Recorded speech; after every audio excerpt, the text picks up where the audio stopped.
Hey everyone, and welcome to today's Explainer. Now, today we're going to take a hard look at something that, honestly, most of us have been taught to praise since we were in kindergarten. We're going to completely reevaluate what we actually consider to be true discipline.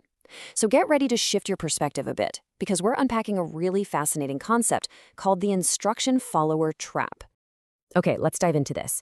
Is following rules always discipline? It sounds like a totally simple question, right?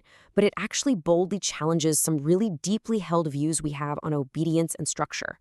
I mean, think about it. From a super young age, we're heavily rewarded for coloring inside the lines, for doing exactly what we're told, and for faithfully following the step-by-step plan. We're basically told that this rigid adherence to the rules is the very definition of discipline. But is doing exactly what you're told, without ever deviating, always a sign of a highly disciplined, focused mind? Well, as we're about to see in the source material we're breaking down today, the truth is way more complicated and honestly a whole lot more interesting than just a simple yes. Here is where the source material really challenges our assumptions. It throws a bit of a conceptual gut punch, proposing that what looks like steadfast dedication, that stoic, unwavering commitment to the plan, is very often just a mask for mental laziness. Yeah, you heard that right. It's so much easier to just follow a pre-written checklist than it is to stop, critically think, and pivot when your environment suddenly changes. We end up hiding behind the safety of the rules because deep down we harbor a fundamental fear of adapting when reality shifts beneath our feet. So it isn't actually discipline at all. It's really just a refusal to engage with a changing, unpredictable reality.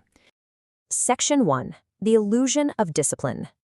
Now, what's really interesting about this slide is the formal definition.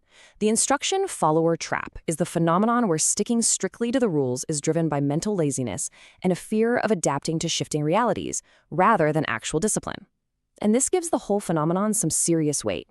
It forcefully separates the real virtue of true discipline, which requires supreme awareness, cognitive effort, and intentionality, from the trap of simply taking the path of least mental resistance. If you're just blindly following along, you aren't being disciplined. You're actually just avoiding the hard, necessary work of thinking for yourself when the situation absolutely demands it. Moving right along to Section 2, blind obedience versus flexibility. So we essentially have two completely different mindsets at war with one another here. On one side, you have blindly following instructions. This is the rigid, unyielding follower who clings to the manual as if their life depends on it, completely ignoring what is actually happening in the environment around them. But then on the exact opposite side, you have mental flexibility. This is the dynamic, adaptable thinker. It's the mindset that looks at the instructions, understands the underlying goal, but possesses that crucial cognitive agility to change tactics the second those original instructions no longer make sense. One mindset is static and frozen, while the other is beautifully dynamic and alive. And that brings us to Section 3, avoiding the cliff. So the crucial point is how these different minds handle unexpected realities. When the manual doesn't match the reality of the plan, the intelligent mind clearly recognizes that discrepancy, assesses the new reality, and bravely pivots. Contrast that with what the source material describes as lower intelligence, which is rigidly sticking to the instructions. I mean, imagine you're on a road trip and you come across a detour sign. Clinging to your outdated GPS instead of looking out the windshield isn't loyalty to the route. It's literally just a refusal to adapt. When the manual is flawed or simply doesn't match the present moment, clinging to it rigidly is definitely not a sign of competence. The ultimate disastrous result of that rigid mindset is captured in a totally brilliant metaphorical warning from the text. People who fall into this trap will follow instructions straight off the cliff. Just imagine that imagery for a second. The map says go straight, but there is a giant, gaping chasm right in front of you.